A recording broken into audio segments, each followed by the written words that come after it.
Recording in progress. Bonsoir, bonsoir à tout le monde. J'espère que vous allez très bien. En tout cas, pour moi, c'est le cas. J'aime la chaleur, ça tombe bien, parce que quand vous regarderez cette vidéo, sachez qu'il a fait 45 degrés pendant une semaine. Et on aime si on est bien hydraté. Donc, les filles qui êtes là ce soir, pensez à bien vous hydrater pendant cette session, parce que un des organes qui en consomme le plus, c'est le cerveau. Et là, on va l'utiliser un petit peu ce soir, un petit peu. Alors, j'ai envie de vous poser une question déjà, euh, avant Notre de commission. commencer. Et la question que j'avais envie de vous poser, c'est la suivante. Qu'est-ce que vous faites quand vous êtes dans l'inconfort? C'est peut-être une question piège, je ne sais pas. Mais la question c'est, qu'est-ce que vous faites quand vous sentez de l'inconfort? On est peu nombreux là sur ce Zoom, donc si vous avez envie de répondre, vous pouvez. Vous pouvez aussi le mettre en commentaire, vous pouvez l'écrire sur votre carnet, mais c'est une vraie question. Quand vous sentez un inconfort, qu'est-ce que vous faites? Je râle. Tu râles. Ok, Clara. Oui, Ok, sûrement. tu râles. Et, et pour les autres, qu'est-ce que vous faites quand vous sentez de l'inconfort? Après, vous allez me dire, ouais, ça dépend du type d'inconfort que je ressens. Est-ce que Oui. vous pouvez le nommer, ne pas le nommer? Moi, par exemple, j'ai eu je plonge dans le frigo. Mm. Mm. J'ai eu je vais faire une méditation. Mm. Je vais faire une respiration. Je vais courir. Je vais faire du shopping. Miyuki, tu allais dire quelque chose? Non? Qu'est-ce que tu fais quand tu ressens de l'inconfort, Miyuki? Méditation. Tu Aller aux médites. toilettes, brûler. Ok. Merci. Anne, tu fais quoi quand tu ressens de l'inconfort? Oui, j'allais dire, là pour le moment, avec le bruit, j'essaie de me laisser traverser. Ah, de te laisser traverser, c'est Mais, ouais, intéressant.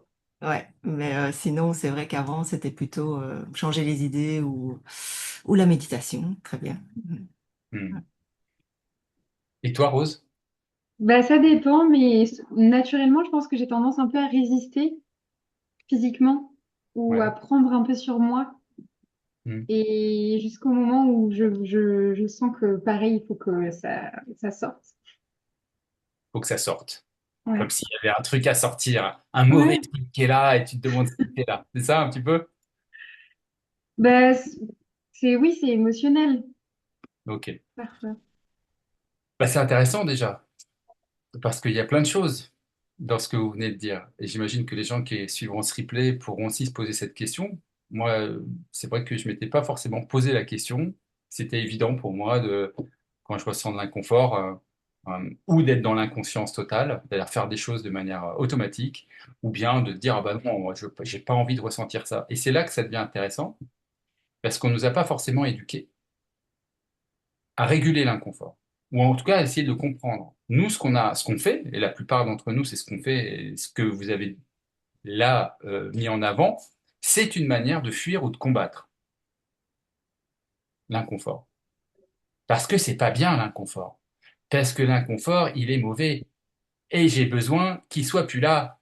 Donc, je vais faire plein de choses à l'extérieur de moi-même pour me faire croire que je vais me libérer de ça. Et c'est humain. Et j'ai presque envie de dire que c'est presque un conditionnement qui, ici, depuis son plus jeune âge, on lui a appris à se laisser traverser, à exprimer ce qu'on avait besoin d'exprimer, sans jugement, sans violence. Qui? C'est plutôt l'inverse, je dirais. Ah, oui, oui, je suis assez d'accord avec toi. Je suis assez d'accord avec toi. Euh, Alors, le titre de cette transmission de ce soir, c'est Vipassana, rendre l'inconfort confortable. On aurait pu dire aussi que faire avec l'inconfort. Vipassana, pour moi, si vous voulez, c'est un petit peu l'excuse de parler de l'inconfort. Et j'ai envie de commencer aussi avec ça, une fois qu'on s'est posé ces questions-là, parce qu'on va rentrer un petit peu dans le vif du sujet. Mais avant, quand on comprend que cet inconfort, il n'est certainement pas à rejeter, à fuir ou à combattre, mais qu'il a sa raison d'être, les choses peuvent commencer à se modifier dans nos perceptions, à la fois les perceptions qu'on a à l'intérieur de nous et les projections qu'on en fait à l'extérieur. Parce que bien souvent, c'est la faute de l'autre. Évidemment, c'est surtout la faute de l'autre. Je ne dis pas que tout est notre responsabilité, mais en tout cas, on a la responsabilité de la manière dont on vit les choses. Parce que la manière dont on vit les choses, c'est ce qu'on va transmettre autour de nous, consciemment ou non. Et les premières personnes à en pâtir, c'est pas les autres, c'est nous. Parce que ça dérégule les gènes à la baisse.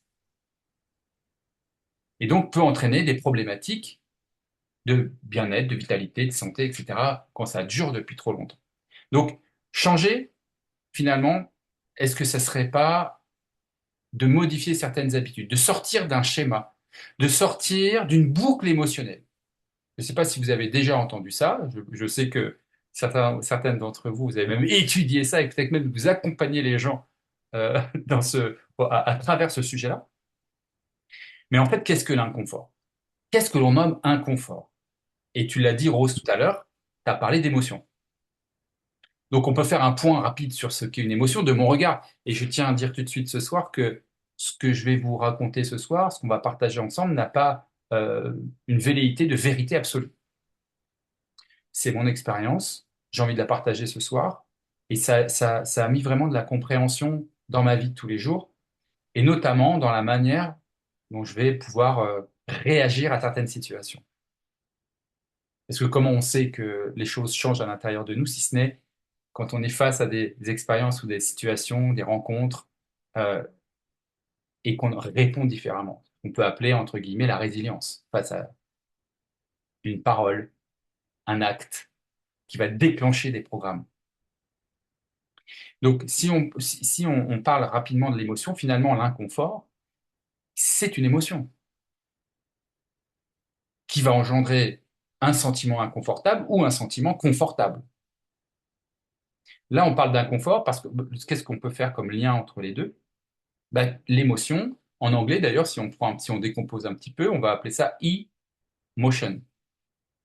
Le E pour énergie et motion pour le mouvement. Donc finalement, l'émotion, c'est de l'énergie en mouvement dans notre corps, qui est souvent activé par une pensée, mais pas seulement.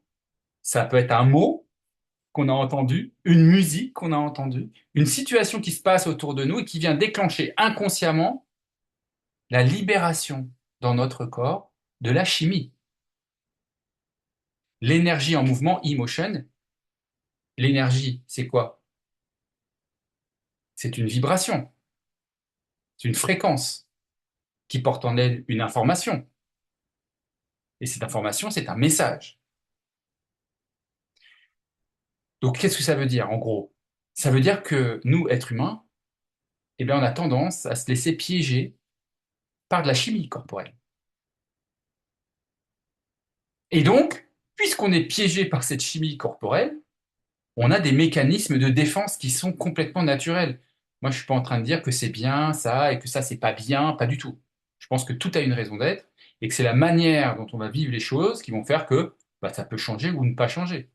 Ça, c'est en notre pouvoir, c'est notre pouvoir créateur aussi. Donc cette émotion, parfois, elle peut être ce qu'on appelle un trauma, plus ou moins gros, souvent généré dans l'enfance. Moi, je vois un petit peu le trauma comme une autoroute d'informations qui aurait été complètement congelée. Congelée. C'est-à-dire qu'à un moment donné, on vit quelque chose et le cerveau et notre corps se défend face à cette situation et va générer un circuit neuronal figé. C'est un peu ce qu'on peut appeler un traumatisme. Une information complètement figée. Et souvent, d'ailleurs, cette barrière de protection que le cerveau a tendance à faire à un moment donné quand c'est trop violent, fait qu'on ne s'en souvient même pas. On est complètement inconscient de ce qui se passe. Moi, je perçois ces inconforts comme un message qui vient dire: Hé Anne, oh, moi, j'ai rien à faire là. J'ai besoin de circuler parce que là, c'est coincé. Et c'est coincé parfois depuis des mois, des années, des décennies. Si jamais il y a des questions qui vous viennent, il y a des choses qui percutent, notez-les parce j'aime bien qu'il y ait un échange aussi à un moment donné. Donc, ben, on rentre parfois dans ce qu'on appelle la boucle émotionnelle. Il s'est passé des choses dans notre passé qui a figé de la chimie dans le corps, qui s'est coincé dans des centres hormonaux, souvent d'ailleurs situés, je ne dis pas que c'est tout le temps le cas, mais c'est souvent situé sous le cœur, c'est-à-dire tous les organes digestifs, la vessie, les organes sexuels, etc. Souvent, c'est situé ici. Et quand c'est situé ailleurs, un peu plus haut au-dessus du cœur, mais c'est souvent en lien avec des problématiques liées à la survie. Parce qu'on a nos mécanismes de défense, ce qu'on appelle le stress, communément, c'est ni plus ni moins que de la libération dans le corps de produits chimiques, qu'on appelle, en langage un peu scientifique, bon, non, on va prendre le schéma plus classique que tout le monde connaît, l'adrénaline, ok, adrénaline, cortisol, je pense que vous avez déjà, il y a plein d'autres produits chimiques, mais les plus importants sont qu'on a bien identifié, c'est l'adrénaline et le cortisol. Alors, adrénaline, c'est un nom un peu, je dirais, commercial. Il y a des noms plus scientifiques là-dessus, mais c'est pas très important. Adrénaline, cortisol. Ça veut dire que, en fait, ces situations inconfortables qu'on a vécues à l'enfance, qu'on peut appeler trauma, ont libéré ce genre de chimie dans le corps. Et comme notre cerveau, pour se protéger, l'a balancé dans le subconscient, pour surtout pas qu'on s'en rappelle, eh bien, il va y avoir en anglais, on appelle ça des triggers. Vous savez, c'est j'ai oublié le nom en français, c'est marrant, je le connais, je parle pas beaucoup. Hein. Déclenchement. Les gâchettes. Voilà, il y a des gâchettes où c'est comme si vous appuyez sur une mine antipersonnelle, quoi, un petit peu. Euh, et vous allez avoir une réaction, mais qui est complètement inappropriée par rapport à la situation. Et bien souvent, en fait, on rejoue quelque chose inconsciemment qui vient du passé, même si de mon regard, le passé n'existe pas. La seule chose qui existe, c'est la mémoire du passé, qui est accompagnée de sa charge émotionnelle. Et que font les êtres humains quand ils sont face à cet inconfort? Ils ne veulent pas se débarrasser, on ne leur a pas appris non plus. En tout cas, ils ne se sont pas rappelés que c'était possible.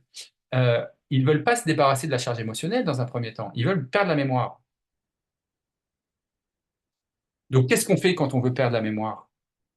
Eh ben, on va dans le frigo. Eh ben, on va courir. Et puis, on va fumer des joints, par exemple, ou d'autres drogues, je ne sais pas. Et donc, on va chercher à l'extérieur à nous anesthésier parce que c'est trop douloureux.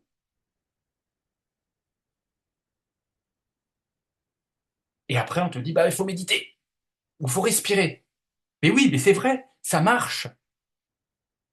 Mais, mais ça change pas la donne, sauf quand on s'y attelle très sérieusement.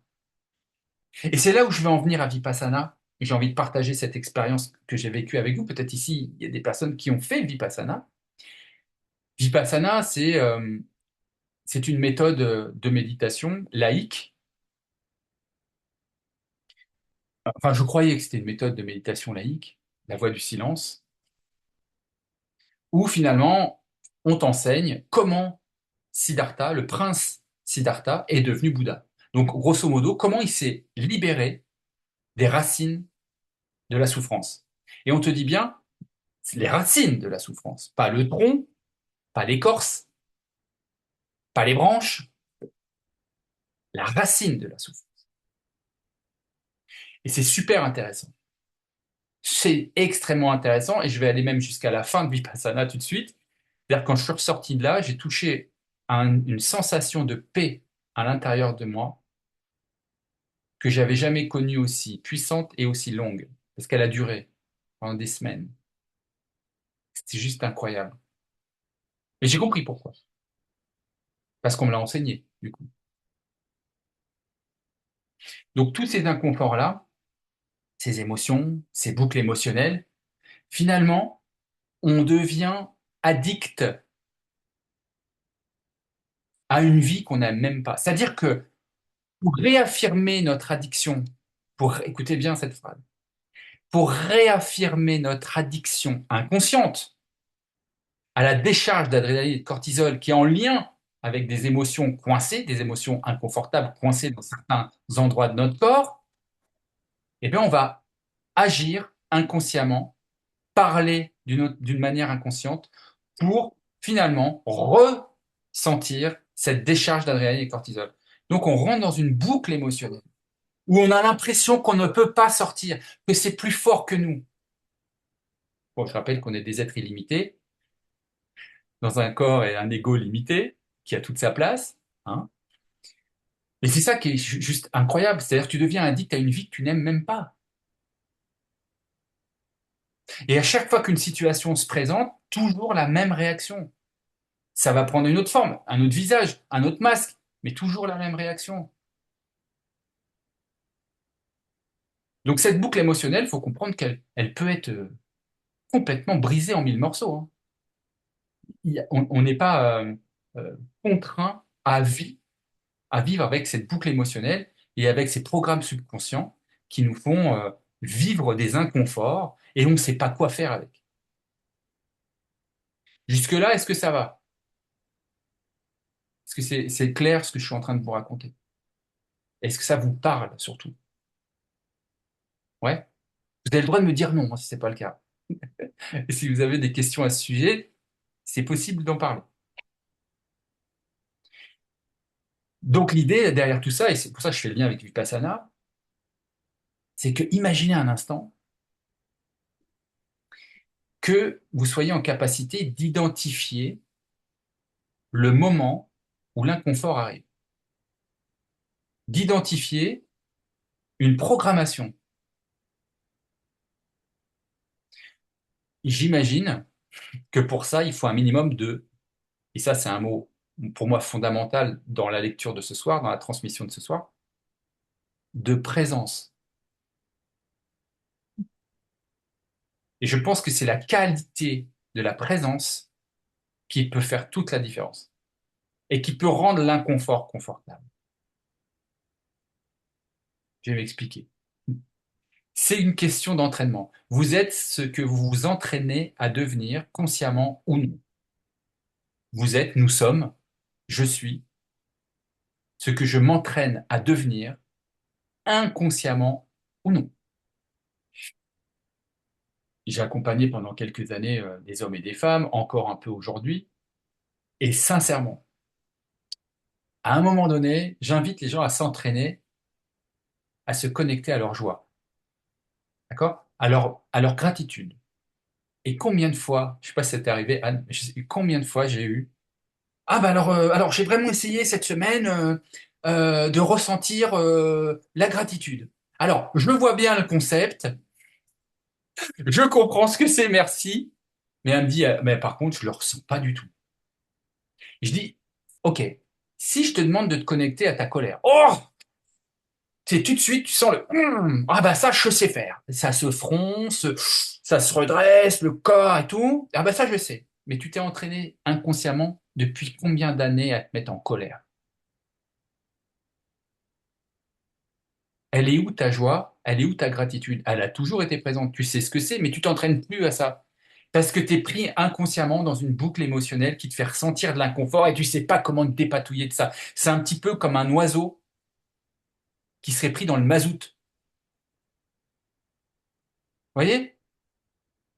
Les goélands pris dans le mazout, c'est de la colle. Et en fait, on a l'impression qu'on ne peut pas se décoller de ça. Il n'y a rien de plus faux que ça.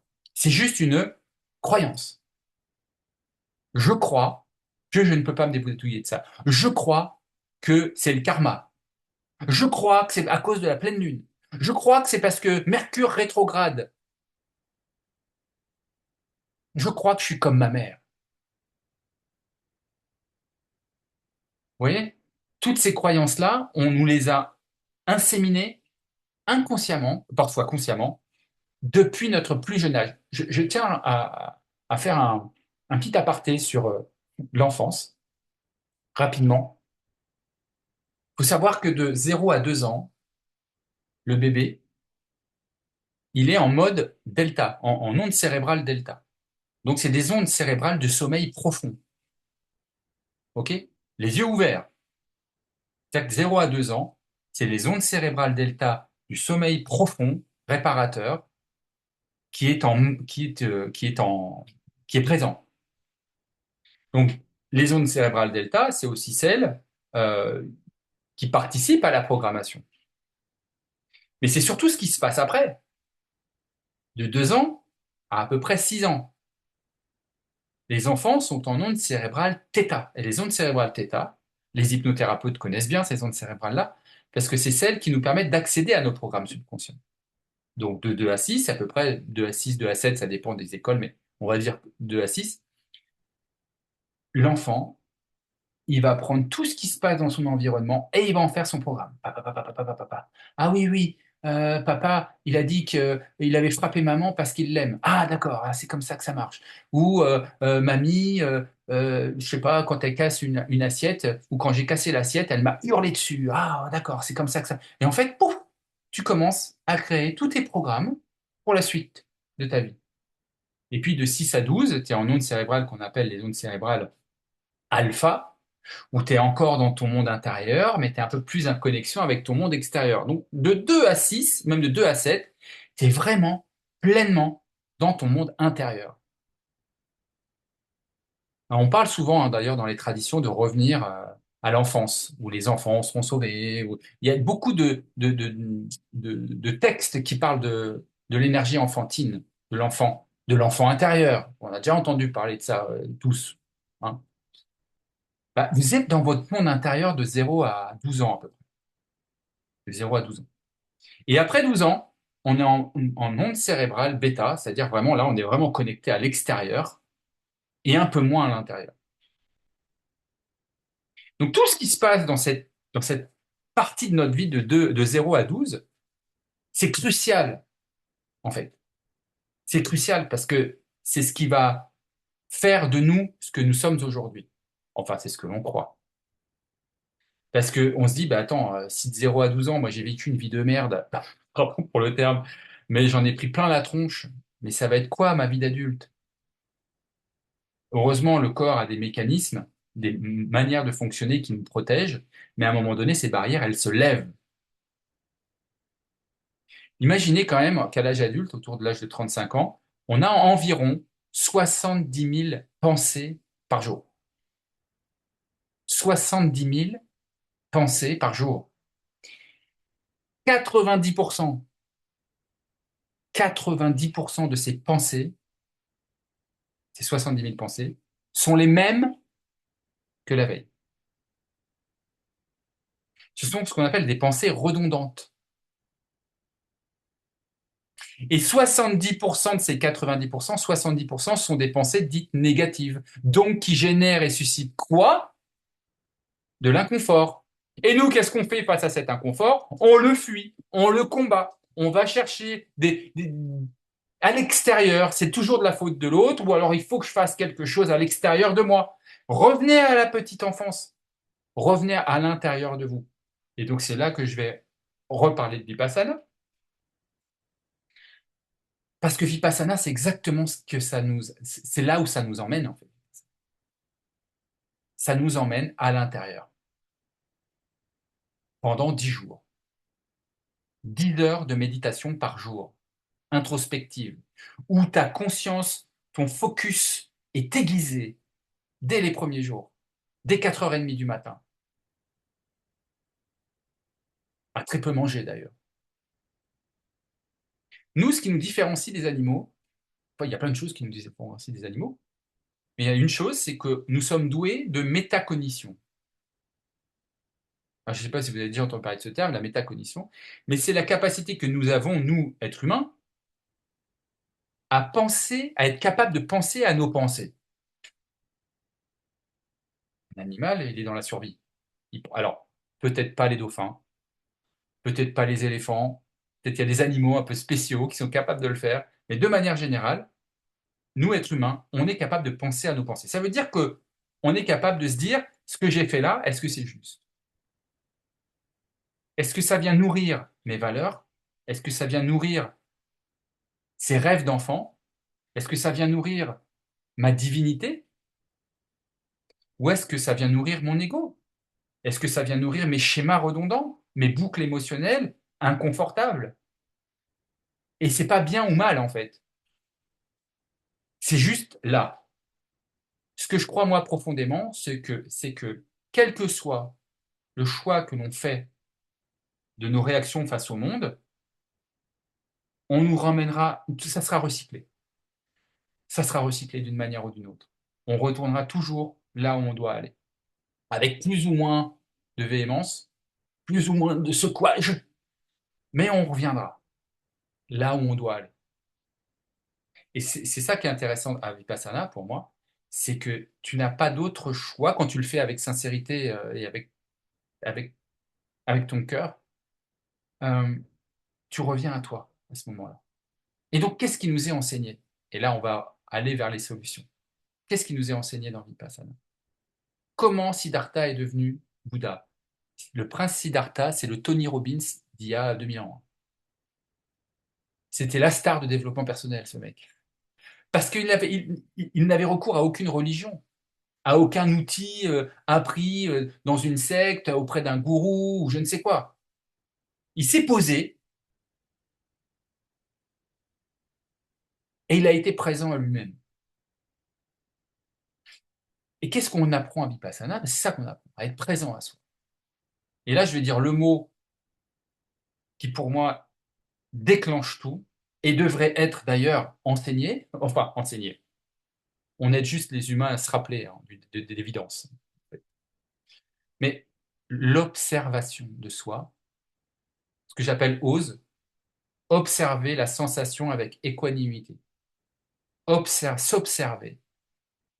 Anne a parlé de se laisser traverser tout à l'heure, c'est exactement ça. Observer la sensation sans la juger. Et là, je vais vous raconter une anecdote. Parce que pendant Vipassana, on est assis. Et moi, être assis sans avoir de choses dans le dos qui te maintiennent, et je vois déjà Clara qui fait oh, l'inconfort, Clara, l'inconfort. Mais tu vas comprendre. Là où ça a été hyper puissant, en fait. Truc de dingue. T'es assis. Et au fur et à mesure des jours, t'apprends des choses, t'apprends des choses, t'apprends des choses. Et tu les mets en pratique, t'as pas d'autre choix, de toute façon. Tu peux parler à personne, tu peux regarder personne dans les yeux, tu peux pas communiquer ni avec ta bouche, ni avec tes mains, ni avec quoi que ce soit, tu peux pas écrire, tu peux pas lire de livre. T'es seul avec toi-même. Mais on était quand même 120, 60 hommes, 60 femmes, séparés, sauf pendant les méditations. Et là, en fait, t'es assis. Et moi, j'avais fait quoi, les amis? J'avais mis 3 coussins sous mes fesses, 3 coussins sous mes genoux, 3 coussins pour mes coudes. Ah, j'étais sur mon trône, là, je suis bien, là. Là, j'aurais pas de douleur, parce que moi, rester assis pendant des heures, non merci, ça me fait mal. Et je commence à avoir des douleurs. Et pourtant, je suis bien, tu vois, je suis installé, mais je commence à avoir des douleurs. Mais de ouf! Et là arrive le troisième jour. Et le troisième jour, en fait, il t'enseigne ce qui a déclenché chez moi une évidence. Il t'enseigne que ça s'appelle les sankaras. Il dit les douleurs que tu ressens, c'est les racines de tes souffrances. Ah, mais attends, qu'est-ce qu'il me raconte? Moi, c'est parce que je suis mal installé que j'ai mal. Évidemment, on trouve toujours des excuses. Donc, comme c'est silencieux, j'ai quand même le droit d'aller voir le manager en lui parlant doucement. Donc, vous allez voir, excusez-moi, monsieur. Les sankaras, c'est aussi quand on est mal installé? Et il me regarde avec un petit sourire, il me fait oui.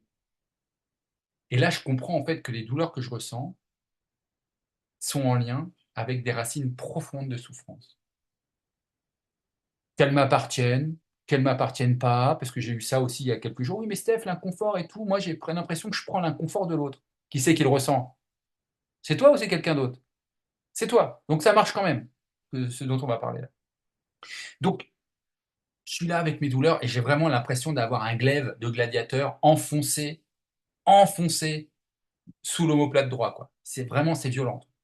Et je suis là avec ça. Et en fait, il nous explique, au départ, comment aiguiser son attention. Donc les premiers jours, juste tu respires. Tu passes des heures à respirer, mais sans juger ta respiration. Sans te dire, tiens, la respiration est froide, tiens, elle est chaude, tiens, ça me chatouille. Non, juste à sentir l'air qui rentre et l'air qui sort sans le juger. Après, sentir que c'est sur tes lèvres. Et après, te dire, tiens, cette sensation, c'est quoi? Ah, c'est un picotement. Ah, c'est un frisson, etc. Tu l'observes. Juste tu observes. Et ensuite, on t'emmène à scanner ton corps. Vous avez peut-être déjà entendu parler de ça. Donc, de la fontanelle jusqu'à tes orteils. Aller, retour. Et en scannant ton corps, en fait, tu observes les sensations sans les juger. Et donc, moi, j'avais super mal, comme d'autres, hein. Il y avait plein de gens qui avaient mal et je les entendais qui avaient mal. Et ils disent, mais attends, vous n'êtes pas là pour faire de la torture, là. Si vous avez besoin de bouger, de mettre un truc dans le dos, allez-y. Mais moi, je me suis dit, si je fais ça, je triche avec moi-même. C'était ma perception. Donc, j'ai envie d'aller, j'ai pas envie de me faire mal, mais j'ai envie de comprendre comment je peux me libérer de la racine de la souffrance. Donc, il y a cette douleur qui était puissante et qui me faisait très, très mal. Et donc, je scanne mon corps. Et il a bien dit, attention. Parce que quand vous avez une douleur qui apparaît, un inconfort, c'est pas forcément une douleur d'ailleurs, hein, ça peut être un inconfort. Il y a une différence fondamentale entre douleur et souffrance au passage. La souffrance, c'est votre narratif, c'est ce que vous vous racontez et que vous maintenez. La douleur, elle est réelle. La souffrance, non. C'est celle que vous vous imaginez vivre en permanence et que vous réalimentez en permanence. Consciemment ou non. Mais il y a des gens, et là je fais une parenthèse, qui vivent leur vie à travers leur souffrance. Et même quand ils ont les solutions pour pouvoir s'en débarrasser, ils ne le feront pas. Parce qu'ils réaffirment leur addiction à leur souffrance et ils ne vivent qu'à travers leur souffrance. Donc à travers leur narratif, les histoires qui se racontent. Je ferme la parenthèse. Et donc je suis avec cette douleur et en fait il t'explique, tu scannes. Mais par contre, dès que la douleur apparaît, ton attention, elle va où? Elle va directement sur la douleur. Il a fait non, non, non, non, non. Tu scannes ton corps.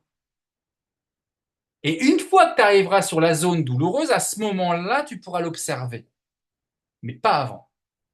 Et ce qui est très intéressant, déjà, rien que ça, c'est que pendant que tu scannes ton corps, bizarrement, la douleur, tu la sens plus. Elle apparaît, elle disparaît, elle apparaît, elle disparaît. Et dès que tu poses ton attention dessus, c'est mon expérience, j'ai déposé mon attention dessus, j'ai créé du vide tout autour, un espace d'accueil pour cette douleur. Et je ne suis pas resté trop longtemps pour pas que ça devienne obsessionnel, bien entendu. Après, tu repars. Mais quand j'étais dessus, j'ai vu comme, vous savez, une amande, ça prenait la forme d'une amande incandescente. J'avais une douleur aiguë, incandescente à cet endroit-là. Et je repartais, et je scannais, et je revenais quand j'étais. Et je constatais que la douleur se diffusait un petit peu. Elle était moins douloureuse précisément, elle s'espaçait. Et dans l'espace qu'elle prenait, elle respirait. Quand je dis elle respirait, j'avais plus mal, j'avais mal. J'avais plus mal, j'avais mal.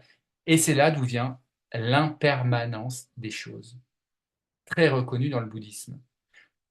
Siddhartha s'est dit, mais à quoi bon continuer à souffrir alors que la douleur, elle apparaît, elle disparaît? C'est bien mon narratif qui fait que je souffre de ça. Et en plus, j'en parle à mes amis. Oh, je souffre de ci, oh, je souffre de ça. Parce que je raconte ce que je me raconte. Et je l'entretiens. Mais là, tu ne le fais pas. Tu observes la sensation. Tu ne la juges pas. Et là, ça va être drôle ce que je vais vous raconter. En fait, ça a été drôle pour moi, même si c'était douloureux. J'observe et je vois que ça devient tout petit, petit, petit, petit, petit. Et à un moment donné, cette douleur aiguë, violente, qui faisait presque me tordre, elle disparaît. Juste parce que je l'ai observée sans la juger. Je sors de la méditation et là, je fais yes! Putain, trop bien! Qu'est-ce que c'est bon! C'est bien! Je me sens libre! Oh là là, j'étais en plein jugement. Et je m'en rendais même pas compte. J'étais en train de me juger. Bien sûr que je me jugeais que c'était bien, je jugeais que c'était libérateur, que j'avais fait un super boulot, etc. Mais ça restait un jugement. Parce que si ça avait été l'inverse, j'aurais dit quoi? Oh, c'est mal, c'est nul, j'y suis pas arrivé. Eh ben, vous savez quoi? Le lendemain, elle est revenue. Donc c'était vraiment la leçon de qu'est-ce que le jugement? Comment je me juge, moi, en permanence? Bien ou mal, ça reste un jugement. Nous, on a tendance à penser jugement quelque chose de négatif. Mais tu te juges aussi positivement. Mais là, l'idée, c'était d'accueillir et d'observer sans jugement. Donc, j'y suis retourné. La douleur était présente, j'ai refait le process d'observation. Et là, juste, j'ai observé que je m'en étais libéré. En tout cas, que je la sentais plus. Et à partir de là, tous les coussins ont giclé. J'avais juste un coussin sous mes ischios, les ischions, pardon, les os des fesses, et c'est tout. À même le sol. Et avec le petit sourire. J'étais juste en gratitude pour ce qui se passait. Voilà un petit peu l'expérience que j'ai eue avec Vipassana, qui m'a emmené à vivre cet état, cette sensation en tout cas de paix intérieure que j'avais jamais touché à ce point. Par l'observation, par le fait de se laisser traverser, de ne plus se dire c'est dur, j'ai mal, il faut que je fasse quelque chose, je veux pas, je veux m'en débarrasser. Non, j'observe que quand j'ai ce mécanisme-là, je veux fuir cette situation. Ok, n'a-t-elle pas le droit d'être aimée? Est-ce que le fait de l'observer et d'y mettre de l'attention, c'est pas une forme d'amour à cette douleur ou à cette souffrance que je m'inflige? Est-ce que finalement, qui observe? C'est une part qui est un peu plus grande que ton petit moi. Et tu observes le personnage, tu observes Stéphane en train de se débattre comme un oiseau mazouté dans une souffrance qui n'existe même pas, qui est juste en lien avec une mémoire, qui a avec elle une charge émotionnelle. En observant, c'est la première étape, l'observation. Bien sûr qu'après, on peut faire plein de choses, mais la première étape, c'est observer sans jugement. Observer sans jugement. Se laisser traverser. Ben, vous allez vous apercevoir que ça passe, que ça reste pas. Et vous allez observer que c'est votre narratif qui maintient cet état d'inconfort. Est-ce que vous avez des questions?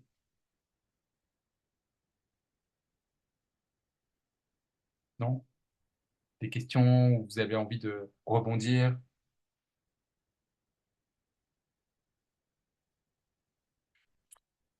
Finalement, en faisant ça, on brise des schémas. Vous savez, je vous parlais tout à l'heure d'autoroute.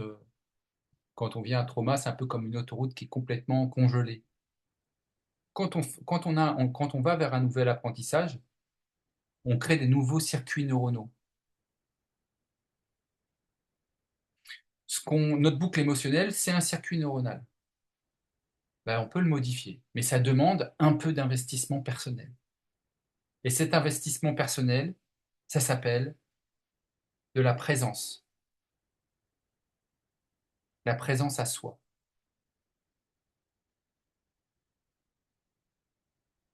Ça sert à rien de retourner dans le passé. On rend les choses pires. On rend les choses pires.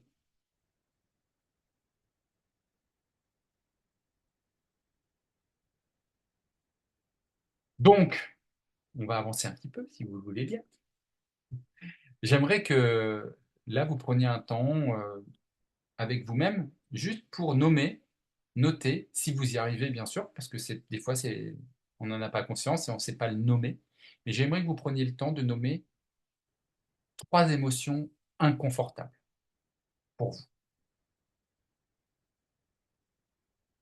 L'inconfort, c'est pas un problème qu'il faut résoudre à tout prix. C'est un signal, c'est une info, c'est un message. C'est une part de nous qui cherche sa place, qui cherche à être aimé.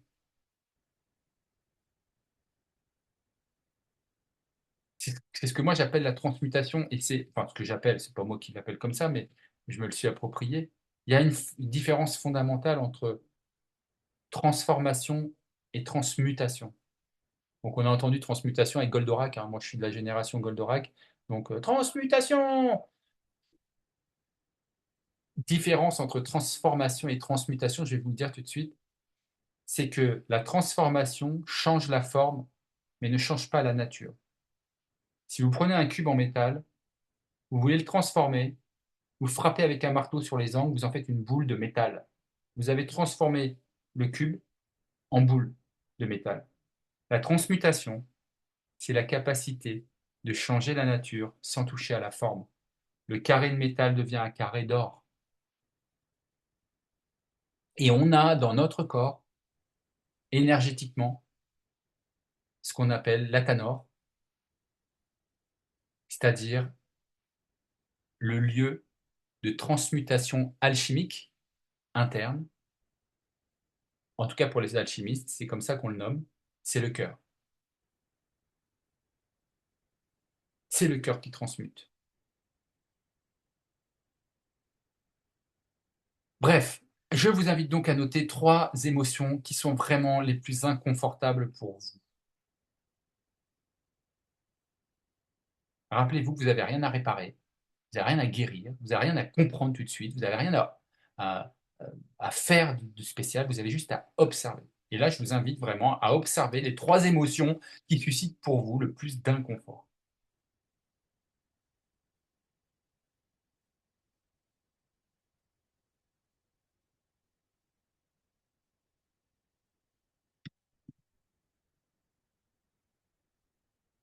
Quand vous notez ces 3 émotions inconfortables pour vous,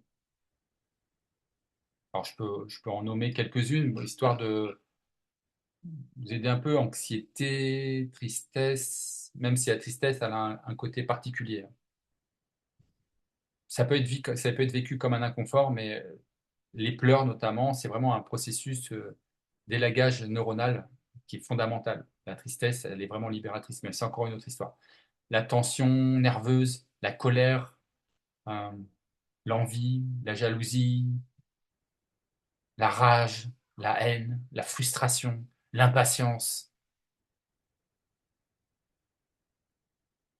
le contrôle, le désir de contrôle, d'analyser sans arrêt. Des stratégies, hein, des stratégies de défense.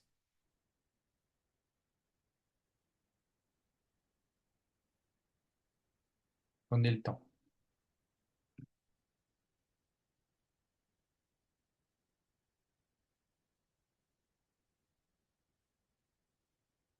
Pour celles qui ont déjà nommé ces 3 émotions, vous allez en choisir une. Vous allez prendre la pire, la plus dure, celle qui est trop compliquée. OK? Vous sélectionnez celle-ci. Et ce que j'aimerais que vous fassiez, c'est que vous la disséquiez. Donc, attention, vous vous mettez en observateur. Ah oui, parce que c'est un truc que je n'ai pas précisé. L'observateur de la sensation, sans jugement, avec équanimité, ne doit pas s'impliquer dans l'émotion. Vous observez le personnage.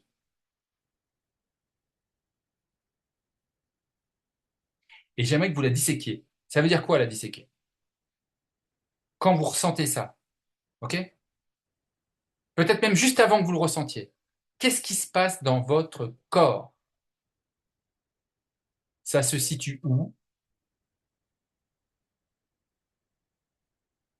Quelle forme il prend? Est-ce que la sensation elle est dense, légère? Est-ce qu'elle est en mouvement? Est-ce qu'il y a une température élevée, au contraire froide? Est-ce que ça serre? Est-ce que ça coince? Est-ce que ça pique? Est-ce que c'est localisé dans le ventre, dans le bas-ventre, dans les cuisses, dans le cœur, dans le sternum, dans le plexus solaire, dans le dos, en haut du dos, au milieu du dos, en bas du dos, dans le cou, la nuque, la tête? On localise l'inconfort. C'est comme si vous observiez la nature sans la juger. Juste tu l'étudies sous toutes ses formes.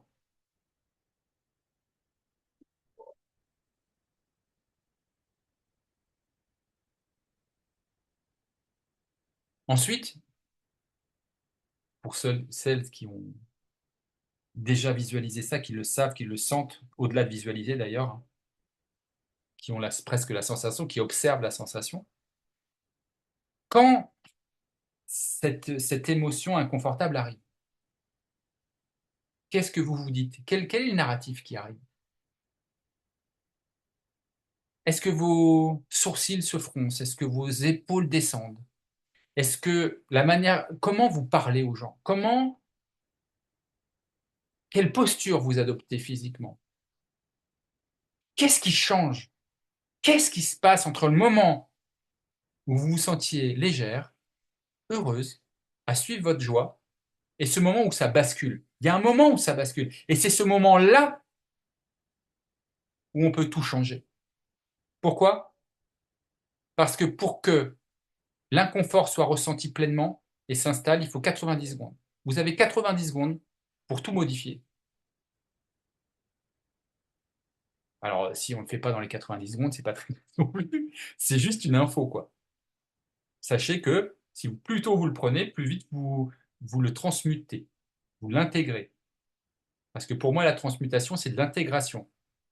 J'en ai marre de vouloir fuir mes parts d'ombre. J'ai plus envie de fuir. J'ai envie de les accueillir pour ce qu'elles sont.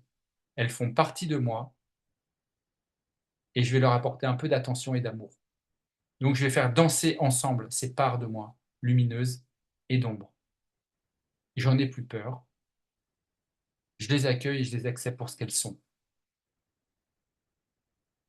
Ça change tout, hein, d'avoir ce regard. Parce qu'on intègre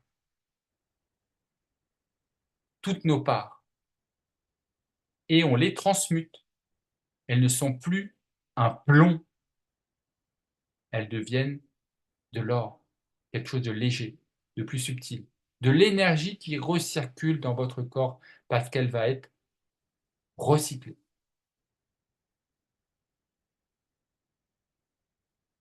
Donc, vous voyez un petit peu comment vous parlez, comment vous parlez, comment vous parlez aux autres, quelles idées commencent à abonder au moment où vous êtes en présence de cette émotion. Vous pouvez la nommer, hein.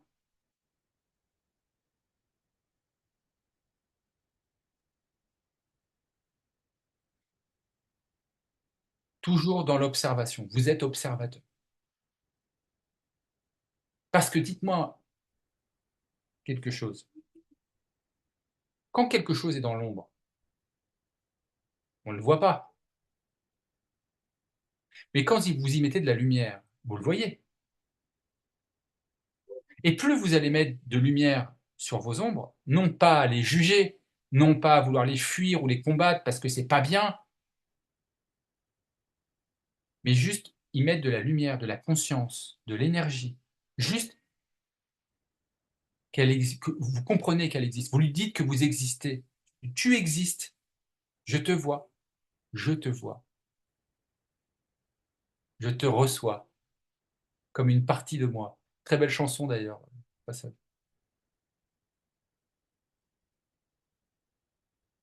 Mais ouais, c'est un peu plus d'amour qu'on s'offre et qu'on se donne quand on n'est plus dans la fuite et le combat.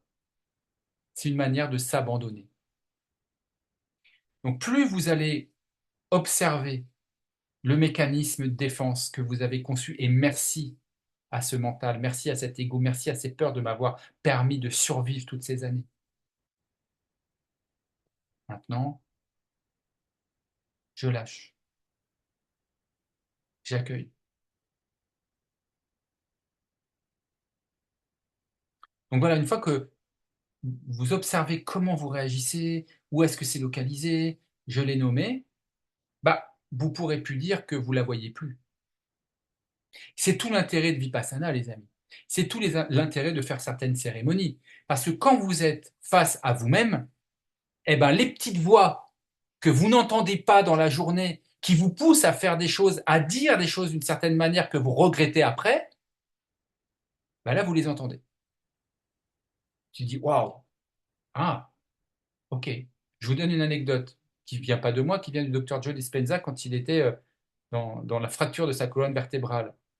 Euh, où il voulait pas prendre le traitement, enfin, il voulait pas avoir cette opération chirurgicale qui consistait à mettre des barres en titane pour maintenir sa colonne vertébrale. Donc, il explique qu'il est allongé sur son lit. Et il se dit, mais si l'esprit est plus grand que la matière, alors mon esprit peut commencer à consolider mes vertèbres. Donc, il commence à visualiser, à ressentir sa vertèbre qui est en train de se réparer, la première, la deuxième. Et arrivé à la troisième, il entend, mais il va falloir que tu vendes ta maison, tu as un étage, plus jamais tu pourras remarcher de toute façon. Oh, il dit, waouh! Il n'avait pas conscience qu'il avait ce genre de pensée dans sa journée quotidienne qui vient le perturber pareil. Mais là, il pouvait le voir. Donc il recommence. Non, non, alors, hop, première, deuxième, troisième, quinzième, 17e. Mais qu'est-ce que tu fais à vouloir réparer avec ton esprit? De toute façon, tu vas finir en fauteuil roulant. Tu ne remarcheras plus de ta vie. Donc ça sert à rien ce que tu es en train de faire. Puis t'es qui, toi, pour y arriver? Et patati, et patata, et saboteur, et machin. Et en fait, il a transcendé ça. Et c'est toute notre difficulté dans la présence. C'est d'être en capacité de transcender notre corps qui va nous dire j'ai mal. Ou le temps, c'est trop long, c'est trop court. Oh non, mais moi, je suis pas fait pour ça. Et puis l'environnement, il y a trop de bruit, il fait pas beau, toujours des excuses. Donc en fait, la présence, c'est aussi notre capacité à transcender l'espace tridimensionnel pour revenir à l'intérieur. Une fois que vous avez donc analysé cette émotion, on va faire un petit exercice tout simple, tout bête. Vous allez voir à quel point vous êtes puissant. Cette émotion que vous venez de voir, sur laquelle vous venez de mettre de la lumière, que vous apprenez à comprendre, elle a son pendant opposé. Quand vous êtes pris par la colère, ça veut dire qu'il y a aussi la sérénité qui existe en vous et que vous avez la capacité de vous connecter consciemment à la sérénité que votre corps connaît et libérer la chimie de la sérénité, oui ou non? C'est clair ou pas ça? On est tous capables de faire ça. Qu'est-ce qui nous en empêche? Le narratif qu'on se raconte, sans arrêt, sans arrêt, sans arrêt, sans arrêt, qui nous, qui fait qu'on oublie qu'on a cette capacité de se connecter à un moment magique de notre vie, qu'on peut se connecter à un moment de sérénité de notre vie qu'on connaît, que votre corps connaît. Et comme votre cerveau ne fait pas la différence entre l'expérience que vous vivez réellement et celle que vous imaginez vivre avec intensité, pour lui c'est pareil, vous pouvez le hacker. Ouais, mais tu vas me dire, oui, mais là on n'est plus en observation. Et je vous dirais, oui, tu as raison, on n'est pas encore en observation. Et je vous donne un outil qui va nous être utile après. Donc, gardez ça en mémoire. Là, par rapport à l'émotion que vous venez de choisir, j'aimerais que vous notiez l'émotion opposée. Et pendant que vous l'écrivez, par exemple, si c'est liberté, joie, gratitude, sérénité, paix, amour, quel que soit ce mot-là, patience, j'aimerais que quand vous l'écriviez, vous écriviez avec l'émotion qui va avec. Parce que je reste persuadé, même si je vous ai dit d'observer la sensation sans se connecter à l'émotion elle-même, il faut être détaché de l'émotion quand on s'observe. Je suis sûr que là, quand vous avez commencé à écrire les émotions, tu as peut-être travaillé déjà un petit peu à l'intérieur. Peut-être que vous avez senti le cœur qui a modifié son battement, ou la gorge qui se serre, peut-être. Mais la même chose pour l'émotion opposée. La joie, l'amour, la paix, la liberté, peu importe la sérénité, la gratitude, la joie. Quand vous l'écrivez, ressentez-la.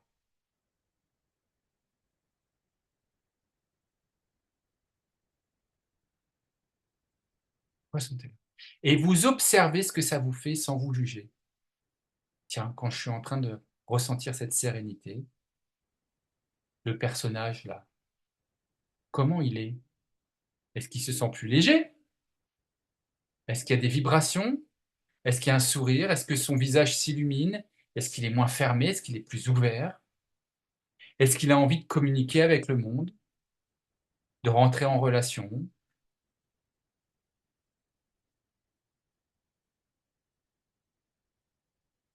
Changer, c'est se confronter à l'inconnu. Et l'inconnu, c'est inconfortable. Même si au final, on sera. Pour moi, notre venue sur Terre, elle est uniquement là pour nous rappeler qui on est. Donc, on contacte des mémoires de qui on est, vraiment. On n'est pas ce personnage.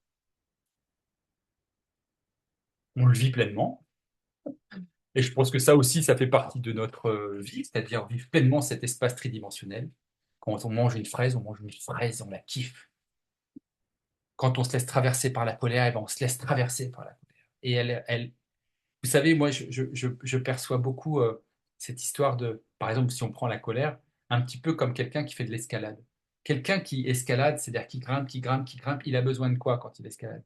Il a besoin de relief sur sur la paroi. S'il n'y a pas de relief, c'est lisse, ça glisse à lisse. Donc, pour la colère, c'est pareil. À partir du moment où on l'observe, on l'accueille, c'est comme si les reliefs disparaissaient et elle n'a plus de quoi s'accrocher pour grimper. C'est comme si tu faisais de l'escalade mais que la paroi était lisse. Ça s'accroche plus. La résistance, en fait, c'est la résistance qui disparaît. Donc, ce que je vais vous inviter à faire là, donc, c'est de voir le pendant positif. On l'a dit, tiens, se sentir libre, se sentir illimité, vivre pleinement l'abondance de la vie, de ce qu'elle nous offre. Ok? Et tout ça, on l'observe. Et on n'est pas en train de se dire c'est bien, c'est mal. Oh, c'est pas bon la colère. Ah, c'est mieux d'être en sérénité. Je ne sais pas si c'est bien ou si c'est mal. Ça existe, c'est là. Qu'est-ce que j'en fais? Donc maintenant, en revenant à Vipassana, et quand vous êtes confronté à cette émotion euh, que vous avez notée, celle qui est désagréable pour vous, prenez un temps de pause. Tu sens que je l'ai identifié. Là, c'est la colère. Là, c'est l'envie. Ah, là, c'est la jalousie. Ok, je me pose avec ça. J'ai pas envie de continuer à réagir à cette situation. Je veux plus. Donc, je ne vais plus la fuir, je ne vais plus la combattre, je vais rester avec elle. Prends-toi 1 minute pour te poser, t'asseoir. Qu'est-ce qui te ramène dans la présence? Qu'est-ce qui te connecte avec le grand tout? C'est ta respiration. Si tu ne respires plus, tu perds conscience. Tu veux plus de conscience, observe ta respiration, sans la juger. Juste tu l'observes. 3 respirations, on s'en fout pas longtemps. Juste, je respire. Et rien que ça te ramène, boum, dans la présence, dans l'instant présent. Le maintenant, tout de suite, là. Ok, cette colère, je la sens où? Ok, elle est dans mon cœur, ça serre, ça se contracte, très bien. Je ne te juge pas. Je place juste mon attention, je me laisse traverser. Et ce que je vais vous inviter à faire, c'est créer de l'espace autour de cette sensation. Ça veut dire quoi? Écoutez bien ça parce que c'est contre-intuitif ce que je vais vous raconter. La première personne que j'ai suivie en 2010, vraiment pour aller un peu plus loin, elle s'appelle d'ailleurs toujours Inelia Benz. Et j'écoute une de ses méditations, un de ses enseignements, et elle dit, mais quand vous ressentez par exemple une émotion inconfortable comme la colère, laissez-la prendre la place qu'elle veut. Si elle veut prendre la place dans tout votre corps, laissez-la prendre la place dans tout votre corps. Elle veut prendre la place dans toute la pièce dans laquelle vous êtes, laissez-la prendre la place dans la place dans la pièce où vous êtes. Si elle veut prendre toute la maison, laissez-la prendre toute la maison. Elle veut prendre tout le quartier, laissez-la prendre tout le quartier. Elle veut prendre toute la ville, laissez-la prendre toute la ville. Et dans ma tête, je dis, mais elle va pas bien, elle.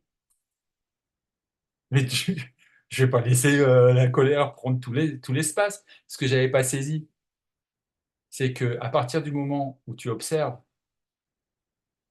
et que tu observes avec détachement, c'est-à-dire que tu n'es plus impliqué dans l'émotion, bah, tu lui dis, vas-y. C'est comme quelqu'un qui est face à quelqu'un qui veut le détrousser avec un pistolet ou qui veut prendre l'ascendant, bah vas-y, tire. Quelqu'un qui veut prendre l'ascendant, contrôler l'autre avec, par exemple, une arme à feu, ce qu'il veut, c'est qu'il ait peur et qu'il se soumette à lui, qu'il tire ou qu'il ne tire pas.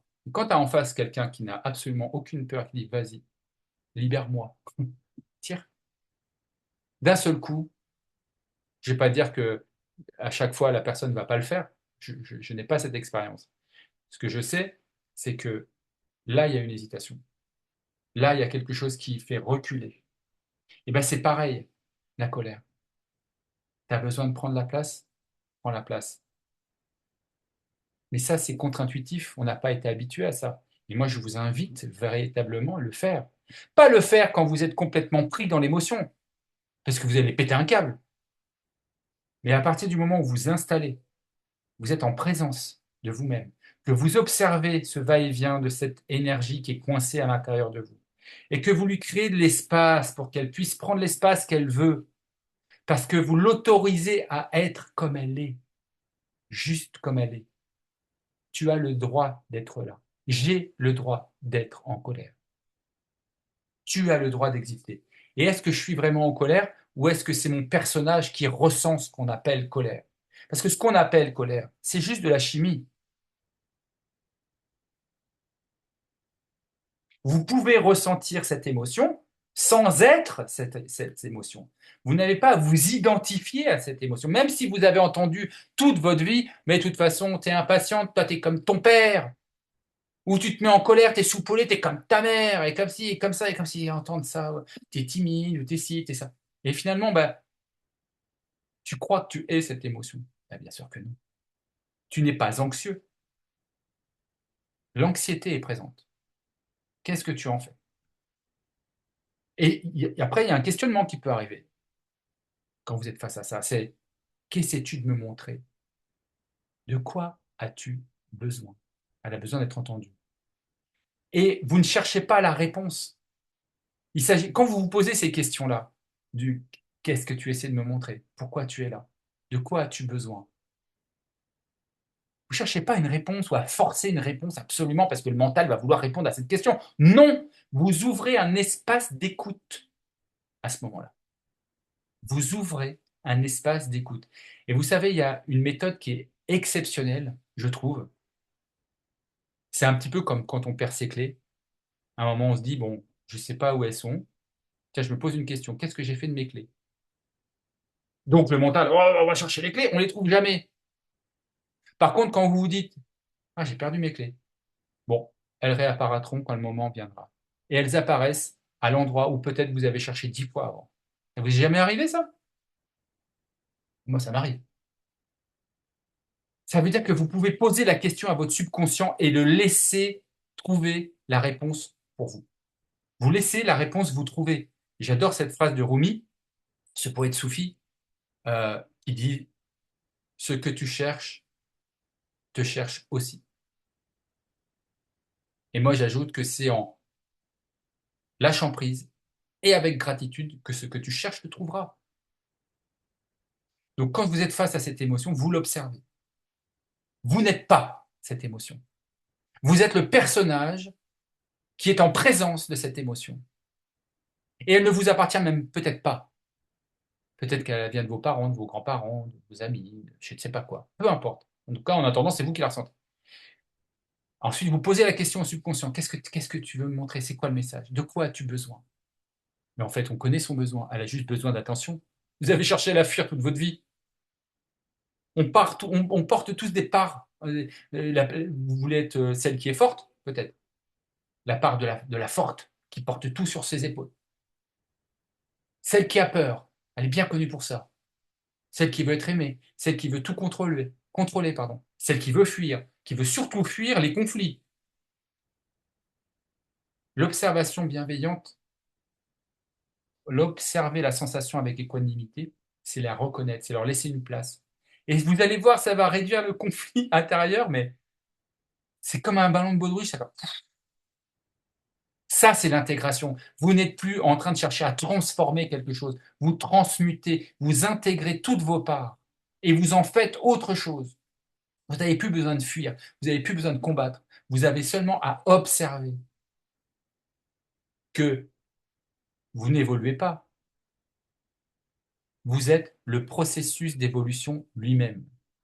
Vous êtes le processus d'évolution lui-même. la source de toutes les sources, Dieu, je ne sais pas comment on le nomme, etc. Il n'a pas besoin d'aimer ou d'être aimé, il est amour. Bon, et c'est pareil là. Vous n'êtes pas quelqu'un qui évolue, vous êtes l'évolution elle-même. Vous êtes en permanence en train d'évoluer. Là, par exemple, votre peau, c'est pas la même qu'il y a 7 jours. Votre foie, c'est pas le même qu'il y a 3 semaines. En fait, toutes les cellules changent en permanence. Vous êtes quelqu'un de nouveau à chaque fois, à chaque fois. Mais nous, on se maintient en étant connecté au passé, on se maintient à croire qu'on est telle ou telle chose, telle ou telle personne. Vous êtes plus que ça, vous êtes plus grand que ça. Donc, observez ce qui est présent et laissez ce qui est présent être et exister et prendre la place dont elle a besoin. C'est ça, se laisser traverser. Dès lors que vous allez résister, non, je bats. C'est pas bien ou mal. Vous limitez votre expérience et vous observez que votre mental est présent. Parce que tout changement va provoquer quoi? Va provoquer la peur de l'ego. Parce que pour lui, si jamais vous changez, il va mourir. Parce qu'il est en mode protection depuis que vous êtes bambin. Parce qu'il vous avait mis inconsciemment des protections en permanence, des stratégies. Et c'est pas bon ou mauvais. C'est un état de fait. Donc fermez ses yeux, si c'est confortable pour vous, vous n'êtes pas obligé de fermer les yeux d'ailleurs. Être présent avec quelques respirations, sentir le corps, observer ce qui est présent, laisser se déployer. Sans objectif, sans stratégie, sans se dire c'est bien, c'est mal, je veux ci, je veux ça, stop! Juste être avec ce qui est. Et vous allez voir que l'impermanence, elle existe. Pourquoi continuer à se faire du mal, à entretenir une souffrance alors qu'elle n'est que passagère? Passagère.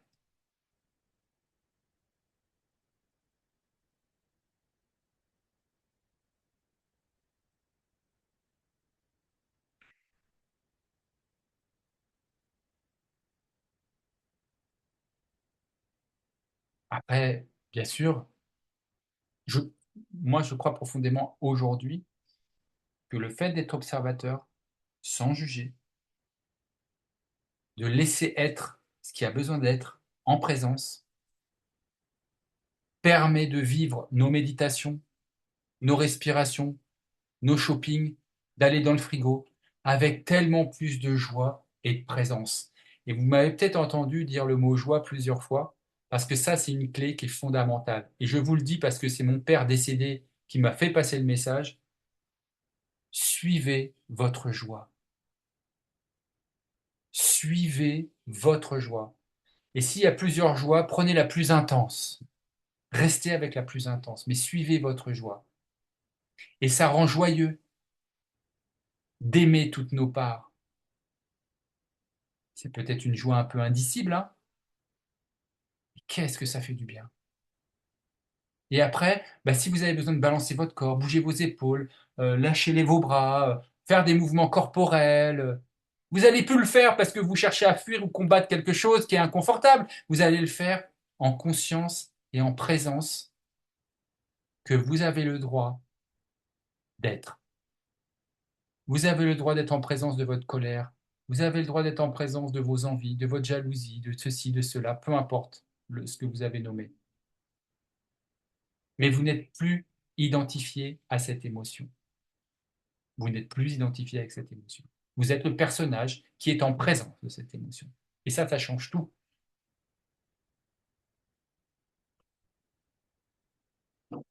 Est-ce que vous avez des questions?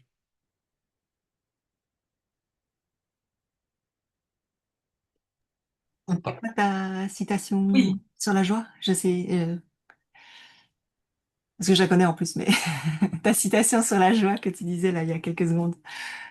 Tu avais dit une phrase avec la joie, mais je sais plus ce que c'était. Ah, quand je parlais de Rumi? Non, après, enfin Non? juste maintenant, là tout à l'heure. Ah, Alors, en plus, je la connais cette phrase avec la joie. Je sais plus ce que c'est, mais suis enfin ta bon, ouais. joie. Voilà. Ah Suis ta voilà, joie. suis ta joie. Ouais, ouais, c'est ça, suis Suis ta ta joie. joie. Et si Oui, tu tout en à as fait. Je suis plusieurs, ta joie. voilà, suis ta joie et prends celle qui est le plus intense.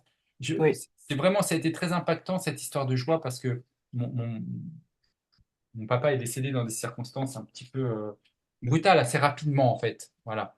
En 13 jours, il n'y avait plus personne alors qu'il n'avait jamais mis les pieds à l'hôpital. Bref, pour tout un tas de raisons. Et, euh, et lors d'une cérémonie amérindienne, alors en tout cas des natifs autochtones là-bas, en France, pardon, il y avait ce qu'on appelle une hutte à sudation. Et pendant cette hutte à sudation, euh, bon, il y a des chants, etc. On se purifie, c'est génial, j'adore. Quand tu ressors de là, t'es trop bien.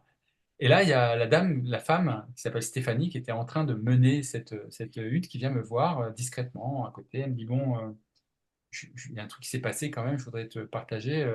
Mon papa est venu me voir pendant la hutte parce que toi, tu l'entends pas. Donc, il est passé par moi. Et puis, il voulait te dire ça. Il voulait te dire, déconne pas, fais pas comme moi, suis ta joie. Et c'est vraiment ces mots. J'avais l'impression que c'est lui qui me les disait, tu vois. Suis ta joie. Mm. Donc, s'il y a un truc à se souvenir quand vous êtes en train de vous débattre comme cet oiseau mazouté, suis ta joie. Ouais, mais moi, ma joie, là, là, là. Ok, observe. Observe la sensation, elle est où, comment ça. Laisse-lui de l'espace, voilà. C'est une forme d'amour que d'accueillir, d'être à l'écoute de soi. Ok? Donc voilà, suite à joie. Est-ce qu'il y a d'autres questions? Est-ce que vous voulez rebondir sur ce dont on vient de parler tous ensemble? Bon, tout à l'heure, je vous ai demandé de connecter avec un moment, enfin, l'émotion opposée à celle que vous avez choisie, qui est très inconfortable pour vous. OK? Vous vous souvenez? Donc, vous savez maintenant qu'en l'observant, en la laissant exister, juste en étant présent à elle, sans la juger, la charge va diminuer. Mais j'avais envie de vous proposer pardon, autre chose parce que j'ai une expérience que j'ai vécue aussi, où j'étais vraiment dans un ego, là, il était vraiment remonté à bloc, le machin. Euh, mais je m'en fichais de savoir pourquoi. J'ai pas envie de retourner dans le passé. Ce qui avait besoin d'émerger émerge à un moment, de toute façon. Et je me suis rappelé qu'un moment qui me fait énormément de bien dans ma vie, ou qui m'a fait du bien. Et un des moments, et tous ceux qui sont parents, je pense, connaissent ça, quand autour de 3, 4, 5 ans, 6 ans, votre enfant arrive vers vous avec des yeux comme ça, euh, émerveillé, qui vous regarde comme si vous étiez la septième merveille du monde et qui vous dit je t'aime papa ou je t'aime maman et qui vous prend, c'est tellement pur, c'est tellement... Moi, ouais, ça me fait des frissons là. Euh, eh bien, je me suis reconnecté à ce moment-là. Je me suis reconnecté à ce moment-là. Et j'ai regardé dans l'horizon, au loin. C'est important d'avoir des espaces où on peut voir au loin. Parce que notre regard intérieur voit plus large. On n'est plus collé à la vitre avec nos souffrances, mais d'un seul coup, on s'en détache. Donc j'ai regardé au loin et ensuite j'ai été m'allonger. Je me suis mis en mode repos. Quand je me suis levé, peut-être 10 minutes, un quart d'heure plus tard, oh, j'étais dans une joie, dans une liberté. Mon ego avait été à sa place. Ça veut dire qu'il était au service de mon cœur, il n'était plus au service de mes peurs. Et ça m'a fait énormément de bien. Mais si je dois enseigner quelque chose aujourd'hui, alors ce n'est pas vraiment de l'enseignement, je vous partage surtout, je vous transmets quelque chose qui a fonctionné pour moi. L'observation, c'est ce qu'il y a de plus simple, de plus facile, d'immédiat et qui fonctionne. Et on n'a pas besoin de se connecter à un moment de notre vie, de regarder au loin, de s'allonger, parce que des fois on n'a pas le temps et puis tout ça, ça prend du temps.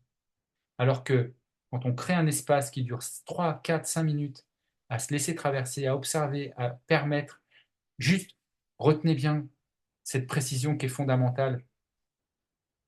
On est un observateur. L'observateur doit être détaché de l'émotion.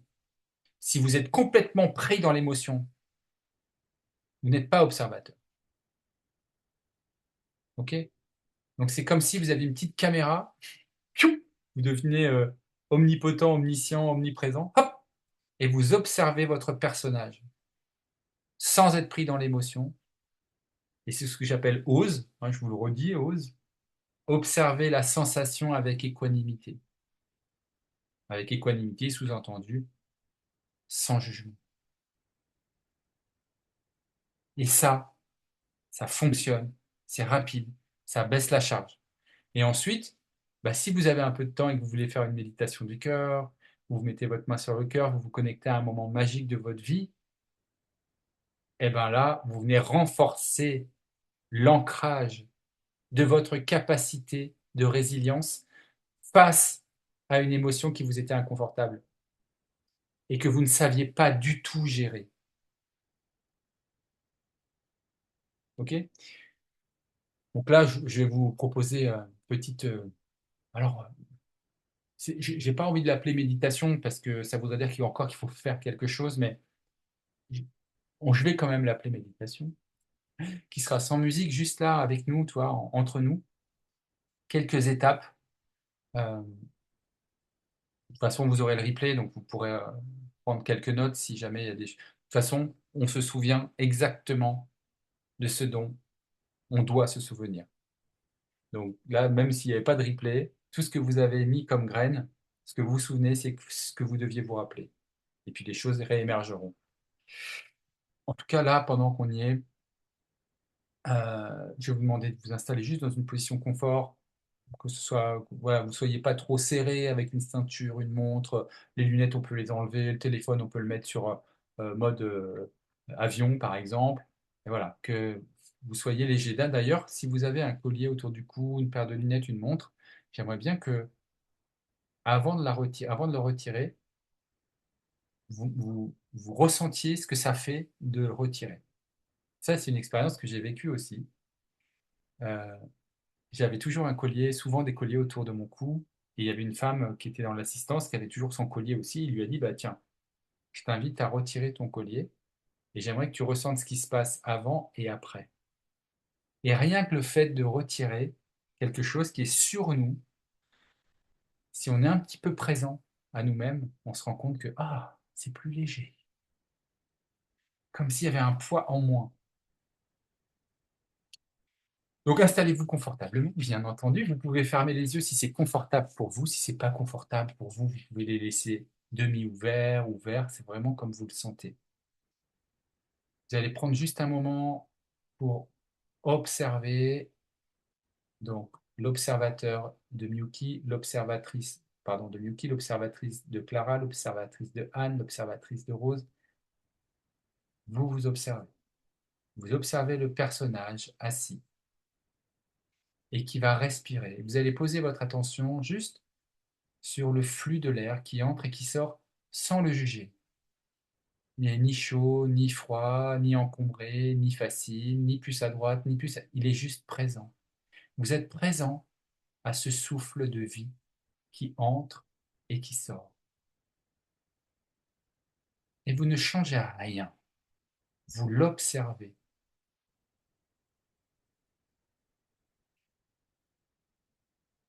Et ensemble, on va faire ce processus de scan du corps proposé par Vipassana, que je vous propose ce soir. Peu importe ce qui se passe dans votre corps actuellement.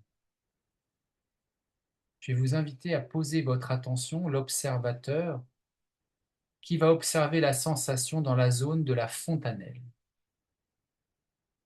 Place ton attention sur ta fontanelle et observe la sensation avec équanimité, sans la juger. Puis déplace ton attention sur ton cuir chevelu. Ton cuir chevelu au niveau du front jusqu'à l'arrière de la tête. Observe la sensation au niveau de la fontanelle, puis de ton cuir chevelu, de ton front jusqu'à l'arrière de la tête, à la naissance de la nuque. Tu scannes tout doucement, puis déplace ton attention au niveau de ton front et observe la sensation qui se déplace de ton front à tes tempes, de tes tempes à tes sourcils, de tes sourcils à tes yeux, à tes cils. Et place ton attention et observe la sensation au niveau de tes oreilles,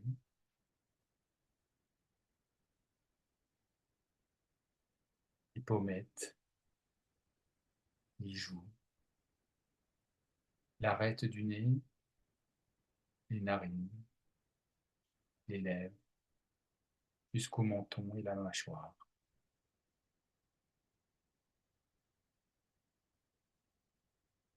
Sans juger, observe la sensation au niveau de ton cou, du haut de ton cou jusqu'en bas de ton cou, puis du haut de ta nuque jusqu'en bas de ta nuque, les épaules, tes bras, jusqu'à tes poignets, jusqu'au bout de tes doigts. Puis déplace ton attention au niveau de ton dos, le haut du dos, tes omoplates, au milieu de ton dos, tes reins, en bas du dos, ton bassin. Scanne doucement toutes ces parties de ton corps, puis déplace ton attention au niveau de ta poitrine, de ton sternum, de ton plexus solaire, de ton cœur, tes côtes, du haut de ton ventre, au milieu de ton ventre, au niveau du nombril, en bas du ventre, au niveau de la vessie, jusqu'à ton pubis. Et scanne en observant la sensation qui se déplace au niveau de tes cuisses, de l'arrière de tes cuisses, de tes genoux, de tes mollets, tes tibias, jusqu'aux chevilles, et des chevilles, jusqu'au talon, et du talon jusqu'au bout des orteils. Et observe s'il y a une sensation quelque part dans ton corps, une tension, un mouvement,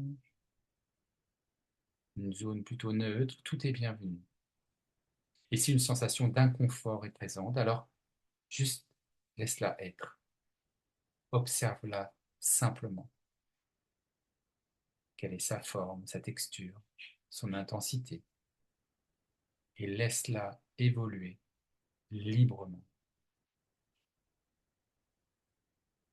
Et offre-lui tout l'espace dont elle a besoin. L'espace tout autour de cette sensation. Maintenant, tu cesses de réagir. Tu te contentes de nommer intérieurement la situation. Tiens, voilà l'ego. Il me parle de contrôle, de reconnaissance, de peur. On ne juge plus le contenu. Juste, vous reconnaissez l'énergie. Et c'est là que le charme est brisé. L'ego n'existe que lorsqu'on croit qu'il l'est.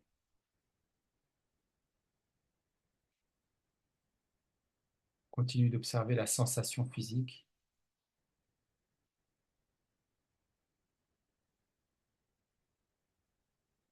Ce moment que tu vis n'a besoin d'aucune défense, ni aucun argument. Crée le vide, cet espace autour de la sensation inconfortable. Et tu peux même lui dire de rester. Et tu n'es plus maître de la situation. Offre-lui la même compassion qu'à un enfant agité.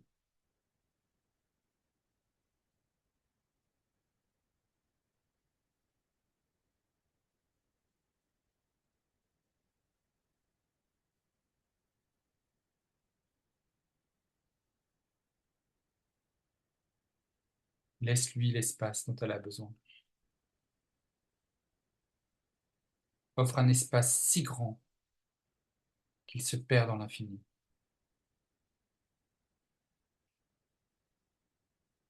Tu as juste à ressentir. Si le mental arrive, remarque-le doucement Et reviens simplement à la sensation. Respire, observe, et laisse-la se déployer. Puis repose-toi quelques instants dans cet espace, en étant présent.